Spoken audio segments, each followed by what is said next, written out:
Thanks for waiting again. Nageshwar గారు, hi sir. Nageshwar year sir. Hi and hi. First of all congrat sir, ఒక epic బ్లాక్ బస్టర్ని Indian సినిమాకి మీరు ఇచ్చినందుకు, అండ్ కంటిన్యూగా సక్సెస్ కొట్టే డైరెక్టర్ల జాబితాలో మీరు చేరినందుకు. సో కంగ్రాట్స్ అండి. Thank you, sir. బట్ బేసిక్గా ఫస్ట్ ఆఫ్ ఆల్ భాగవతాన్ని భారతాన్ని లోని ఇన్సిడెంట్ని దీంట్లో అడాప్ట్ చేయాలి అన్న ఆ ఐడియా ఎలా వచ్చింది? అంటే మనం ఆల్మోస్ట్ మన తెలుగు సినిమా అంటే మనకు ఫస్ట్ గుర్తొచ్చే పేరు మాయాబజార్ కదా sir. And Mayabazar is nothing but one adaptation of Mahabharat. Actually అది మహాభారతంలో ఎక్కడ లేదు ఆ పర్టిక్యులర్ ఇన్సిడెంట్. ఇట్స్ ఒక one sort of interpretation, one creative fiction. So అక్కడి నుంచే వచ్చింది సార్ యాక్చువల్లీ ఇన్స్పిరేషన్. బట్ మీరు కొన్ని వందల సంవత్సరాల తర్వాత కాశీ నగరం కావచ్చు, ప్రపంచం కావచ్చు, చాలా దారుణమైన పరిస్థితుల్లో ఉన్నట్టుగా సినిమా ఎత్తుకోవడమే అక్కడ ఎత్తుకున్నారు. బట్ ఎత్తుకున్న తర్వాత మాత్రం కాశీ నగరంలో నడిచే సన్నివేశాలు ఏది కూడా ఎక్కడ ఒక నాట్ 1% పెయిన్ చూపించలేదు. ఈవెన్ హీరో కానీ, బ్రహ్మానందం కానీ, ఆఖరికి పాన్ వేసుకునే ఓల్డ్ లేడీ కానీ, సో వాళ్ళంతా చాలా జోవియల్గా ఉంటారు. సో ఆ స్టార్టింగ్లో ఆ వెహికల్లో మాత్రమే పెయిన్ చూపించారు.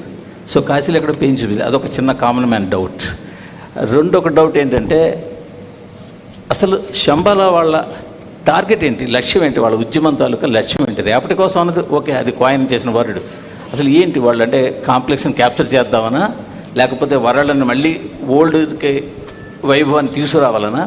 ఈ రెండు ఒక కామన్ మ్యాన్ డౌట్స్. అంటే రెండు డౌట్స్కి అంటే మూవీ డెఫినెట్లీ ఫస్ట్ పాయింట్ ఒక క్రియేటివ్ చాయిస్. ఇంకా ప్రభాస్ క్యారెక్టర్ ఆర్ బైర్వా క్యారెక్టర్ని ఒక రకమైన, అంటే ఆయన్ని కూడా ఒక విషాదంలో చూపించకుండా ఒక చిన్న లైట్ హార్టెడ్ మేనర్గా పోర్ట్రే చేద్దామని.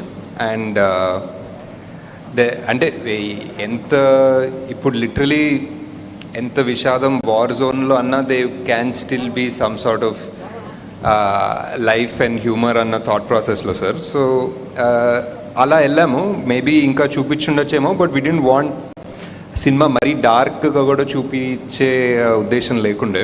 And second thing, Shambhala main ఉద్దేశం ఏంటంటే మళ్ళీ ఒక బ్యాలెన్స్ తీసుకురావడం. కాంప్లెక్స్ అనేది ఒక బ్యాలెన్స్ తీసేసింది వరల్డ్లో ఉన్న రిసోర్సెస్ అంతా సక్ అవుట్ చేసేసి అంతా వాళ్ళ కోసమే పెట్టేసి హ్యావ్స్ హ్యావ్ నాట్స్ అన్న కాన్సెప్ట్ ఆల్మోస్ట్. సో అంతా వాళ్ళ దగ్గరే దాచుకున్నారు. జస్ట్ రీడిస్ట్రిబ్యూషన్ ఆఫ్ రిసోర్సెస్ అన్న లక్ష్యమే సార్ వాళ్ళకి.